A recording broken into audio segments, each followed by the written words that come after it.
আসসালামু আলাইকুম। এসএসসি 26 এবং 27 ব্যাচ সবাইকে ঈদ মুবারক। তোমাদের ঈদের পরে আজকে প্রথম ক্লাস আপলোড দিতে যাচ্ছি। তো আজকে তোমাদের কেমিস্ট্রি জৈব যৌগর একটা গুরুত্বপূর্ণ টপিক জীবাণুনাশক প্রস্তুতি এটা শিখাবো। বুঝতে পারছো? ধরো তোমাকে উদ্দীপকে ডাটা হিসেবে দেওয়া আছে এই একটি পাত্র, এই পাত্রে তোমাকে একটা সংকেত দেওয়া আছে, সেটা হচ্ছে CnH2n, যেখানে n ইকুয়াল টু হচ্ছে 2। তাহলে দেখো এইটা কিসের সংকেত? এটা হচ্ছে অ্যালকিনের সংকেত। CnH2n হচ্ছে কিসের সংকেত ভাইয়া? অ্যালকিন। যেহেতু n এর মান হচ্ছে 2, তার মানে কি ইথ।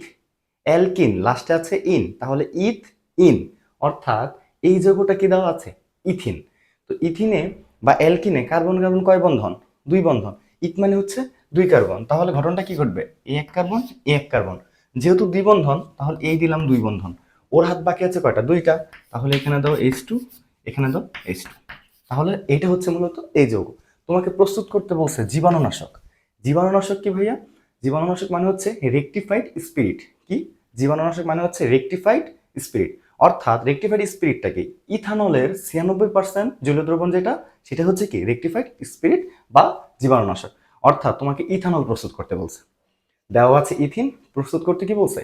ইথানল। ঠিক আছে, তাহলে করে ফেলো।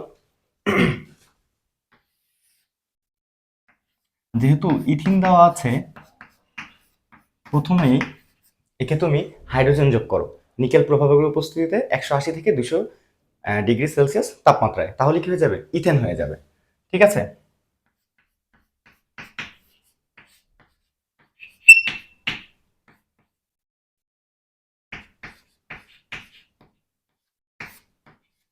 তাহলে কি হয়ে যাবে? ইথেন হয়ে যাবে। একটা হাত ভেঙে যাবে, হাইড্রোজেন এখানে একটা এখানে একটা হবে। ঠিক আছে, ইথেন। তাহলে এর সাথে কি যোগ করবো? অ্যালকেন। ইথেন হচ্ছে এক ধরনের অ্যালকেন। অ্যালকেন ক্লোরিন ছাড়া কারোর সাথে বিক্রিয়া করে না, তার মানে আলট্রাভায়োলেট উপস্থিতিতে ক্লোরিনের সাথে বিক্রিয়া ঘটাবো।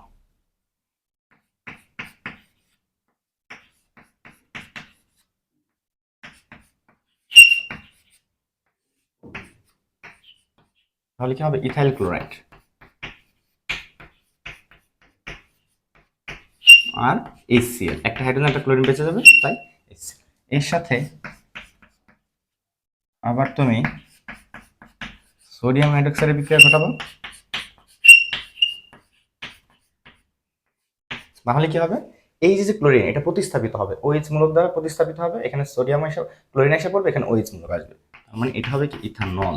CH3 CH2OH, এটা হচ্ছে ইথানল প্লাস সোডিয়াম ক্লোরাইড।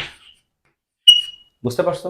তাহলে এই যে ইথানল CH3CH2OH, এটাই, এটার যে 96% জলীয় দ্রবণ, এটার 96% জলীয় দ্রবণ, এটাই হচ্ছে মূলত কি জীবাণুনাশক বা রেকটিফাইড স্পিরিট। ওইটা দিয়ে তোমার বিভিন্ন জায়গায় কাটা বা ক্ষত স্থানে কি লাগানো হয়, তারপর ব্যান্ডেজ করা হয়। বুঝতে পারছো? দেখাবো নেক্সট ভিডিওতে। আসসালামু আলাইকুম।